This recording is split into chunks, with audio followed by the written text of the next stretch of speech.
Plunge roughing is really revolutionizing the way we remove material, and it saves so many customers I work with taking a 25-minute cycle down to a 5 minutes and change cycle. That's 20 minutes shaved off of their cycle. And that's great, you know, when you're doing aluminum and stainless steel and regular steel or hardened steel. But what about heat-resistant superalloys? Well, if you're machining heat-resistant superalloys like Inconel 718 that I'm about to show you in a video, then you don't have to worry. You can still be plunge milling to speed up your operations. Let's check it out. Got a video here with the Plura Mill Gannet plunge roughing in heat-resistant superalloy, and it's actually Inconel 718. Check this out.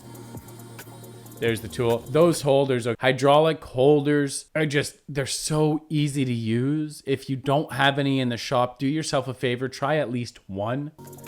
There's the tool, basically straight flutes, slight helix to them, not really. And it's gonna plunge all the way through this part. You can see the speeds and feeds here as we go slow. I'll move out of the way. 718 Inconel, 82 SFM, 1 thou 2 tenths per tooth. And you can see the rest of the data there. I'll put a link in the comments below. And it steps all the way through. And then before we know it, some sexy slow-mo footage.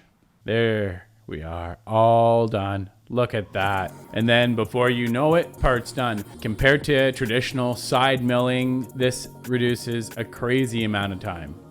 I hope you enjoyed a little bit of a teaser there. If you're working with heat-resistant superalloys and you still want to be able to plunge mill to remove the bulk of your material, now you have a great solution. Until next time, keep your spindles turning and earning.